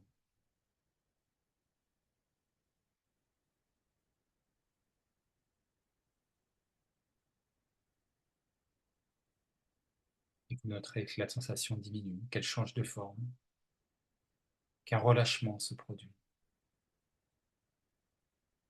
Car le corps sait comment intégrer et libérer l'énergie, l'intégrer, la transmuter. C'est ça aussi, se laisser traverser.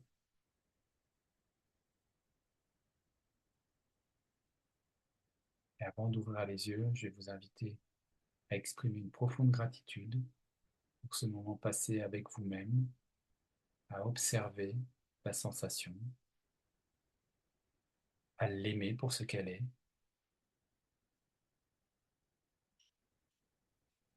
Celles qui veulent, vous pourrez mettre votre main sur le cœur.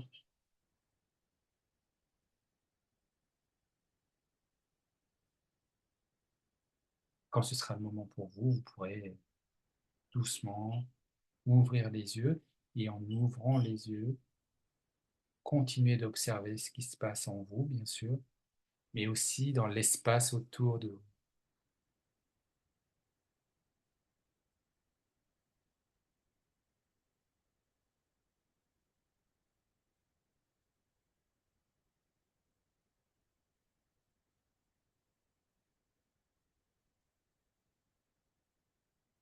Je ne peux même pas appeler ça un exercice, Euh, ce moment que vous passez avec vous-même, que vous soyez dans une sensation confortable ou inconfortable, je vous invite du fond du cœur à le faire un petit peu chaque jour.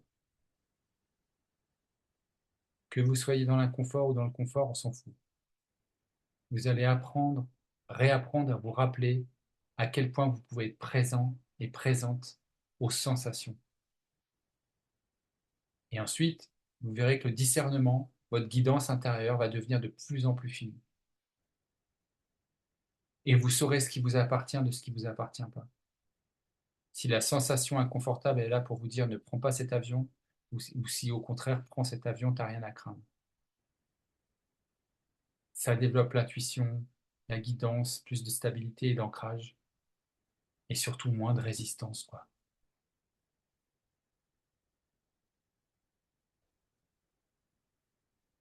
Donc voilà, un petit peu ce qui me semble être intéressant, et qui change peut-être de ce qu'on a déjà entendu ou vécu. On l'entend de plus en plus, et je pense que c'est important de passer ce message, de se laisser traverser, d'observer, de laisser être, de laisser exister ce qui est en nous, mais surtout d'être observateur détaché de la sensation, sans la juger. Et dès qu'il y a une douleur qui apparaît, physique, ou un inconfort, pouf, en fait, vous serez habitué. N'attendez pas d'être dans la douleur ou l'inconfort pour le faire. Entraînez-vous chaque jour. Ça prend quoi? On a mis combien de temps là? 3 minutes, 4 minutes, 5 minutes, max? Je pense qu'on peut tous prendre ce temps pour revenir dans cet espace-là et de constater qu'effectivement, ça ne dure pas. Ça ne fait que nous traverser. Ça ne fait que passer. Et quelle joie de se dire, ben, je vais plus être dans la réaction maintenant. Je vais pouvoir prendre une décision, un choix de mots, de paroles, euh, empreint de sérénité, malgré le chaos. Parce que c'est là où la nature encore nous montre plein de choses. Qu'est-ce qui se passe au cœur d'un typhon, au cœur d'une tempête ou d'une tornade? L'œil du cyclone, c'est quoi? C'est le calme absolu, absolu. Le calme, la sérénité totale, rien ne bouge. C'est tout autour que c'est le chaos. Moi, je vois ça un petit peu comme ça, quand on revient dans cet espace de présence et qu'on s'observe, on est dans l'œil du cyclone. On n'est plus pris par la machine à laver en mode essorage. Ou alors, si on l'est, on a conscience qu'on l'est. Et donc, on le vit différemment.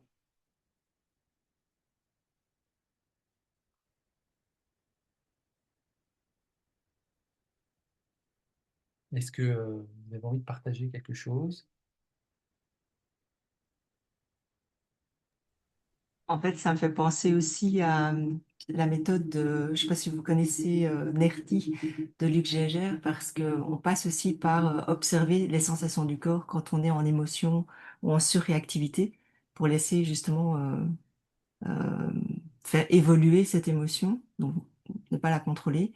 Et, euh, et ça permet en effet de se libérer de certains traumatismes anciens, en fait. Donc, voilà, parce que c'est au niveau du cerveau reptilien que ça se joue et c'est lui faire comprendre en fait qu'une fois qu'on a traversé de nouveau tout ce film, à la fin, ben, lui, il est toujours en vie en fait, parce que il part du principe que le cerveau de survie, il se fait un traumatisme quand il a une légère mini-syncope en fait. Et donc, le faire dépasser ce stade-là et dire que finalement tout va bien, ben, lui permet de lâcher l'information, il n'y a plus de surréactivité. Donc voilà, c'est vrai que ça devient de plus en plus euh, commun, on va dire, de parler d'émotions qui est en fait des sensations du corps, que tout se passe dans le corps en fait. Donc, Exactement. Et le corps, je dirais que c'est la dernière roue du carrosse, entre guillemets, puisque l'information, elle passe d'abord par le cœur, ensuite elle est envoyée au cerveau, et ensuite c'est le corps qui réagit. mhm, Vraiment, le chemin, le cheminement de l'information passe par le cœur, le mhm, cerveau et ensuite le corps. Donc quand on n'écoute pas sa guidance intérieure, intuitive, c'est-à-dire le mhm, cœur, qui capte tout en permanence, bah, c'est transféré au cerveau pour analyse. Si l'analyse elle est teintée de trauma, de difficultés, etc., ça sera peut-être un peu flou, où on aura des mécanismes de défense, des stratégies de défense face à ce que notre intuition, notre guidance intérieure nous fait savoir. Et comme on ne veut pas l'écouter, ça va passer par le corps. Et là, on n'a plus le choix. On a le choix de la réaction par rapport au corps. Je vais prendre des médicaments, je suis malade, je vais mourir. Ou au contraire, peut-être se dire, mais ça ne fait que me traverser. Et j'irai plus loin là dans notre discussion, puisqu'il y a un médecin qui s'appelle le docteur Hammer, qui expliquait, c'est le décollage biologique des maladies d'ailleurs, et lui, il expliquait, on n'y croit pas, chacun fera son opinion, mais ça vaut le coup d'être dit. La plupart des maladies ressenties, de douleurs dans le corps physique, sont pour lui une réadaptation du corps. C'est un processus de, de réadaptation en fait, du corps. C'est-à-dire que en fonction de la douleur que tu ressens, de la maladie que tu contractes, etc., si tu la vis avec ton système nerveux sympathique, tu vas l'empirer avec toute l'anxiété qui va avec toutes les peurs qui vont avec toute la chimie que tu vas prendre, etc. Mais tu peux le vivre aussi avec ton système nerveux parasympathique, c'est-à-dire celui qui détend, qui régénère, etc., etc., qui calme. Te dire, ah, c'est un processus de régénération. Et en même temps, ça a un peu de sens pour moi parce que je me dis que pendant des années, quand on a compensé des difficultés traumatiques, qui a créé des contractions, mais que le corps s'est adapté, le jour où ça n'est plus, d'ailleurs c'est souvent comme ça, peut-être c'est le jour où je vais mieux, c'est le jour là, que mon corps, ben oui, parce qu'il est peut-être en train de se reconstruire différemment et que ça passe par ces douleurs-là.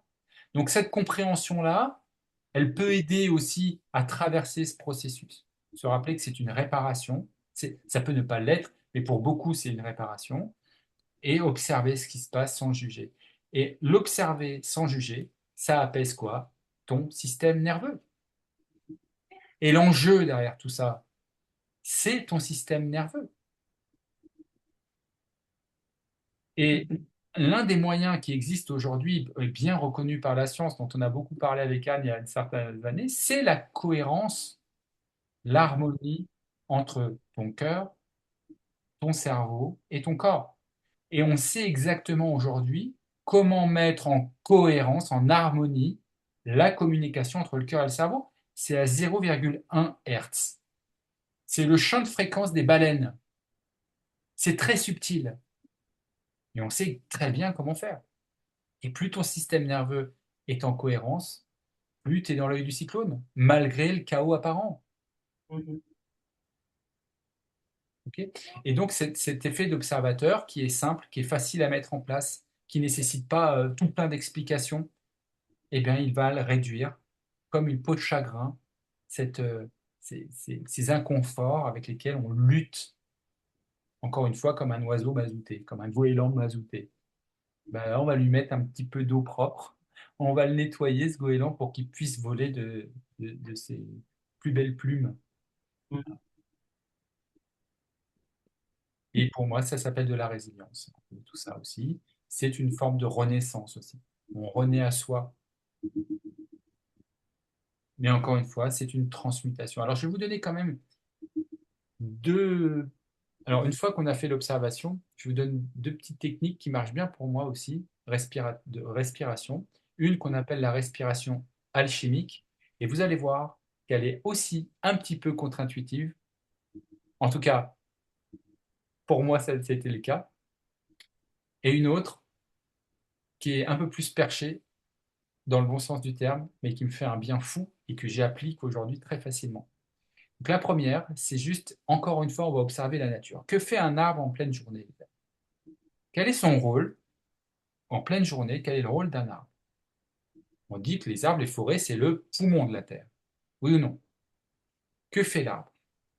Si nous vivions dans le dioxyde de carbone, dans le CO2 en permanence, on mourrait très rapidement. C'est vrai ou pas? Mhm. C'est néfaste pour notre vie sur Terre. Donc l'arbre, qu'est-ce qu'il fait? Il inspire le CO2, il le transmute, il l'alchimise et il expire de l'oxygène. Ben, c'est un petit peu ça, cette respiration alchimique. Mais je vais vous inviter, quand vous ressentez cet inconfort, par exemple, et que vous l'avez observé, de vous poser et d'inspirer cet inconfort, ce CO2. Je me sens en colère, je me sens ci, je me sens ça. Inspire toutes tes parts diffractées, inspire ces ombres-là. Tu les inspires. Souvent, en dev perso, on va dire inspire la lumière et expire tout ce qui va pas. Ah ouais, ok, si j'expire tout ce qui va pas, ça va où? Là, c'est pas cool de le renvoyer à tout le monde, hein, au passage. Ben, si c'était l'inverse, en fait, qu'on faisait, mais c'est une manière d'accueillir. L'inspiration, c'est yin, on accueille. Et si j'accueillais toutes mes parts d'ombre? Et si, dans mon inspiration, j'accueillais toutes mes parts? Et que quand je l'inspire directement dans le fourneau, c'est-à-dire dans l'espace de transmutation alchimique interne dans le cœur. Donc je vais inspirer toutes mes parts, diffractées, mes ombres, mes cicatrices. Je les inspire, je les envoie dans le cœur. Et là, vous pouvez le visualiser ou pas, mais le cœur, c'est le feu. Et le feu, il fait quoi? Il transmute, il purifie. Et vous laissez quelques instants en apnée toutes ces parts se faire brûler par la puissance de votre cœur et se faire purifier et transmuter. Et une fois que c'est fait, vous allez expirer dans votre bassin, mesdames, dans votre vaisseau, dans votre utérus. Parce que c'est là que ça va être réinformé. Et quand vous allez expirer, bah, vous allez expirer l'oxygène, vous allez expirer la lumière. C'est une respiration alchimique. Tu inspires toutes tes parts d'ombre. Genre, tu les assumes. Je sais qui je suis. Ça fait partie de mes parts. Elles sont transmutées par le feu interne et je les expire dans le bassin. Je vous invite à faire ça. Et l'autre, c'est un maître de sagesse brésilien qui me l'a enseigné, mais il le vivait tellement. Quand il me dit, quand tu es pris par l'ego, inspire la lumière, blanche, violette, comme vous voulez, et expire les vagues d'amour.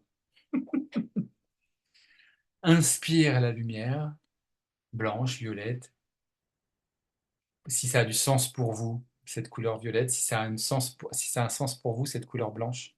Et je sais que Clara, elle sait de quoi je parle, parce on a rencontré cet homme-là à des moments différents, mais c'était le même homme.